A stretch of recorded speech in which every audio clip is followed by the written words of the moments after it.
Sinagot ni Commission on Elections Chairman George Erwin Garcia ang pahayag ni Sagip Party List Representative Rodante Marcoleta na may isa umanong opisyal ng COMELEC na tumanggap ng halos 1 bilyong piso mula sa mga bangko sa South Korea. Masyadong mahal. Yan ang iginiit ni Sagip Party List Representative Rodante Marcoleta patungkol sa kontrata ng COMELEC sa Miro Systems para sa 2025 midterm elections. Kinwestiyon din niya ang COMELEC sa paglabag sa Republic Act 9369 o Automated Elections Law na dapat na testing ang mga makinang gagamitin sa eleksyon at hindi yung prototype lang. Sabi nila, why was it prototype? A prototype is a customized machine but not produced yet. 18 billion pesos, you signed the contract. There's already a notice of award without even presenting that these machines are the ones that we need. Nag-work ba yung hybrid? Yung separate applications, hindi nga nag-work. Bukod dyan, naglabas din si Marcoleta ng listahan ng 49 offshore bank accounts na konektado umano sa isang opisyal ng COMELEC. Ang mga depositor sa listahan mula umano sa South Korea. Mahigit 2.1 million US dollars o 120 million pesos ang mga dineposito mula June 22, 2023 hanggang March 2024. Marso rin ngayong taon nang manalo sa bidding ang Miro Systems na pag-aari ng isang South Korean company. There are total 18 banks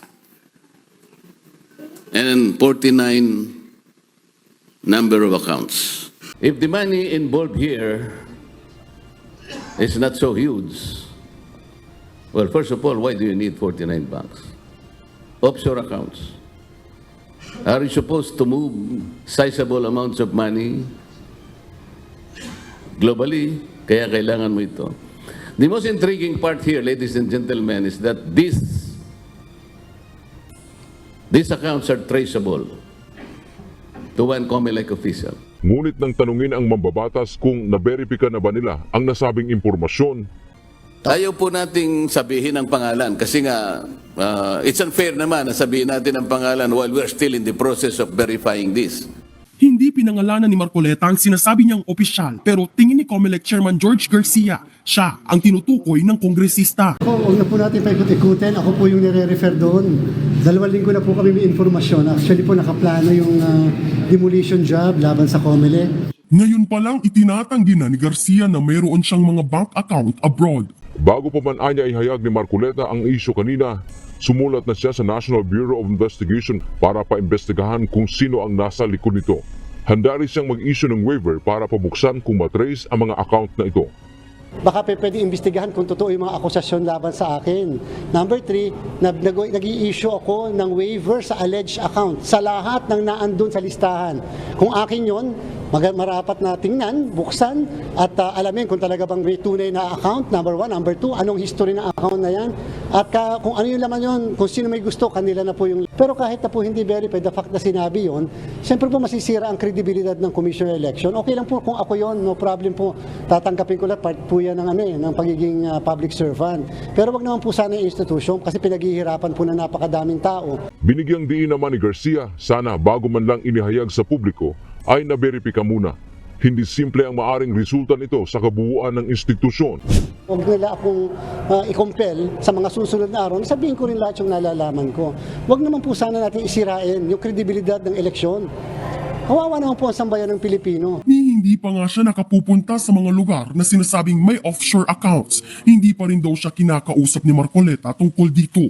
Sa presko ni Marcoleta, ipinakita ng mambabatas na ipinadala umano ang pera sa 49 na offshore bank accounts tulad sa Singapore, Amerika, China at iba pa. Ang nakapagtataka pa niya rito ay batay sa kanyang sariling konklusyon, iisang tao o COMELEC official lang ang pinupuntahan ng pera. Sa huli, sinabi ni Garcia na may nakaplano ng demolition job o paninira laban sa COMELEC. Alam na rin anya nila kung sino ang nasa likod nito.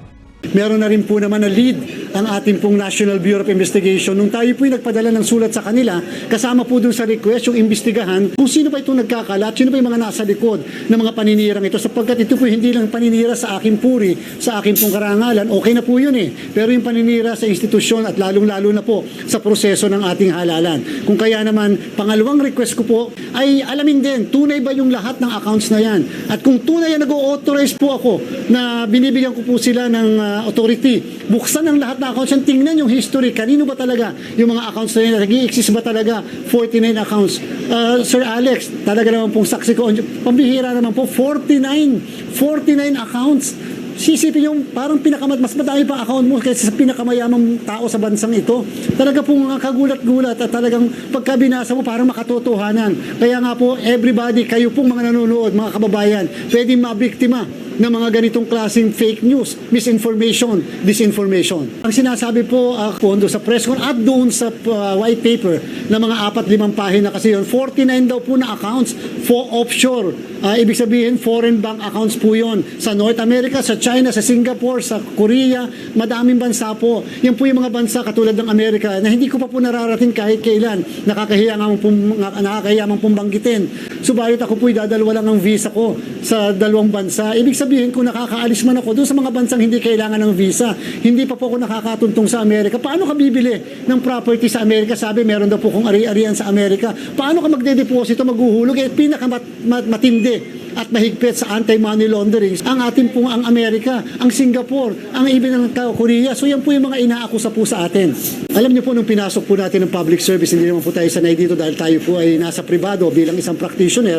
Kasama na po yan sa ekspektasyon. Kaya lang po hindi natin inaasahan ganito kadumi ang pamumulitika, lalo't-lalo na may ibang interes na mga nananaig po dito. Gumagawa ka ng tama, inaayos mo ang eleksyon, inaayos natin po ang ating commission election. Meron talaga na maghahasik ng mga ganyan. Kaya lang, alam niyo po, meron naman po tayong tinatawag na batas sa karma at saksi naman natin lagi ang Panginoon Diyos sapagkat lagi naman tayong gagabayan ng ganyan. Basta tama lang po ang ginagawa natin, handa po natin tanggapin ang lahat ng mga pagbato ng mga putik na ganyan.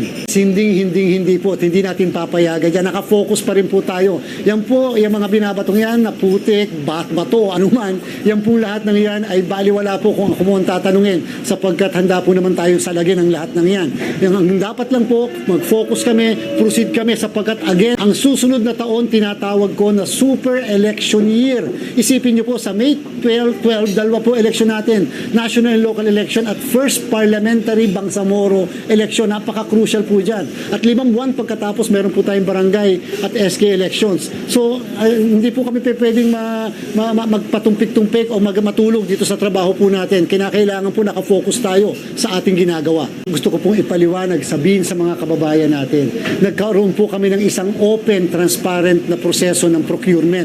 Present ang media lahat, naka-livestream, present ang Citizens Arm, ang interest groups, stakeholders, kasama po ang Commission on Audit. Wala po silang nakitang pangit o masama o illegal o irregular doon po sa ginawa po natin. At 5 po ang bumili ng bidding documents. Subalit nung submission na po, isa lang po ang nag-submit, dinisqualify pa namin nung una yung Meru system. Nung pangalawang beses, 5 na naman ang bumili ng mismong bidding documents. At pagkatapos, isa na naman po ang nag-file at nag-submit ng bidding document. Wala po kaming control sa kung sino magpa-participate. Hindi po namin alam kung bakit umiwas sila at hindi na sila nag-participate sa ating pong bidding. So hindi po kami masisisi sa ganon. At ang pinaka-importante po, kinwestiyon yung pagkaka-award namin sa Meru system.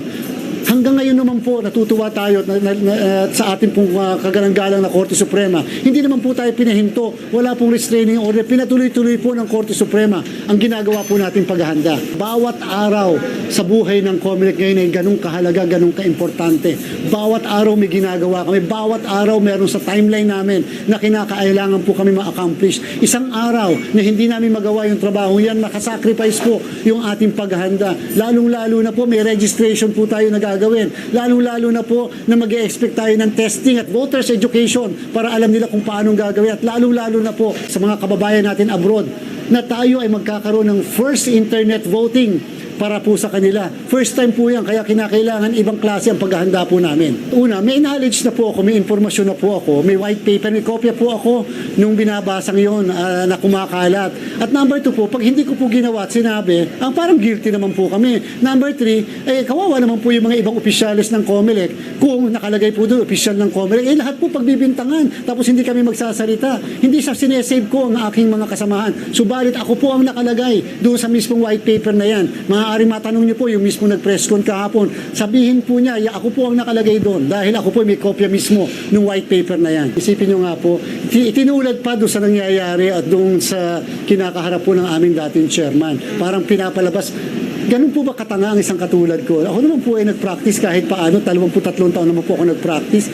May nangyari na nga pong ganun eh. Meron nga pong akusasyon ng ganun eh.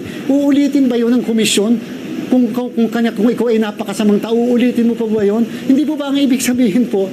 Kaya nga po kami, lahat ay nag-iingat sapagkat ayaw natin na maakusahan at may mangyari na katulad na inaakusahan nung nangyari noong 2016. Kinakailangan maayos, malinis ang ating pong proseso upang hindi po magkaroon ng bahid o dungis.